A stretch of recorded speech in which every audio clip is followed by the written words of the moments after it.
Boa noite. O Ministério Público iniciou as investigações sobre as circunstâncias da morte de Gabriela Nishimura, a adolescente que caiu de um brinquedo no Hopi Hari, em Vinhedo, na última sexta-feira. Promotores e peritos estiveram hoje à tarde no parque de diversões e reforçaram a tese de que uma falha humana tenha sido a causa do acidente. Durante quase 3 horas, peritos da Polícia Civil e do Ministério Público avaliaram os motores, travas e sistemas de segurança do brinquedo. Os movimentos de subir e descer foram repetidos várias vezes. Na última sexta-feira, no momento em que o elevador freou a 30 metros de altura, a garota Gabriela Nishimura, de 14 anos, foi lançada para fora. De acordo com os peritos, o brinquedo não apresenta nenhum problema técnico. A polícia trabalha agora com a hipótese de que possa ter havido alguma falha humana. A negligência, pelo menos do ponto de vista do Ministério Público, parece evidente. Agora, quem foi negligente, qual foi a negligência e o grau de negligência, isso vai ser analisado na investigação conduzida pela autoridade policial, da qual o Ministério Público vai acompanhar. Ainda nesta semana, o delegado responsável pelo caso deve ouvir pelo menos 7 testemunhas que estavam no Hopi Hari na hora do acidente.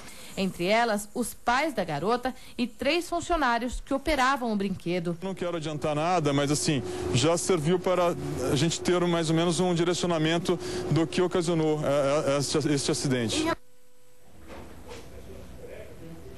E a Polícia Civil de Campinas tenta desarticular uma quadrilha especializada no roubo de cargas na região. Neste fim de semana, uma carreta usada pelo bando foi encontrada em Hortolândia. As investigações do Grupo Armado de Repressão a Roubos e Assaltos, o Garra 10, começaram há cerca de um mês. O objetivo dos policiais é desarticular uma quadrilha especializada em roubo de carga que age na fronteira de Minas Gerais com São Paulo. Essa quadrilha ela é composta por pessoas de Hortolândia, mas que agem especificamente na fronteira entre Minas e São Paulo, via Fernão Dias, região de Bragança Paulista. Na operação, esta carreta foi apreendida. Estava vazia e tinha sido roubada na semana passada, em Pouso Alegre. Foi encontrada pelos policiais no bairro Boa Vista, em Hortolândia. A quadrilha usava o veículo para armazenar cargas que ainda seriam roubadas. No roubo em si, eles têm aparelhos que têm umas anteninhas e que cancelam, inclusive, o uso do celular. E cancela o envio do sinal via satélite. Depois, quando a carreta já está vazia, eles vão tirando, vendo se a carga está chipada ou se o caminhão está chipado com o localizador. E aí se utilizam deste caminhão mais inúmeras vezes. O dono da carreta apreendida já foi localizado. O motorista do caminhão, que no dia do roubo foi feito refém, pode ajudar a polícia a identificar os criminosos. A operação continua até que a quadrilha seja presa. E Campinas registrou hoje o segundo latrocínio, roubo seguido de morte do ano. A vítima foi um homem de 32 anos. Fernando Yoshita, de 32 anos, tinha ido buscar a namorada Jéssica da Silva na casa dela, no Jardim Nova América, para levá-la ao trabalho, como fazia pelo menos 3 vezes por semana. Ele veio buscar minha filha, né, que ele trabalha no mesmo caminho que ela, e ele parou com a moto aqui, e quando ele veio parar, que ela veio atender ele já correu e gritou. Aí ele gritou para ela, vai para lá que é um assalto, eles estão me assaltando. Aí ela correu. Fernando esperava a namorada, que mora nesta casa, quando 2 homens o abordaram em uma moto. Depois de uma discussão, ele levou um tiro na nuca e morreu na hora. Os assaltantes fugiram levando a moto, uma jaqueta e um par de tênis da vítima. Esse é o segundo caso de latrocínio em Campinas este ano. O primeiro foi de uma senhora de 89 anos, morta em um assalto dentro da casa dela.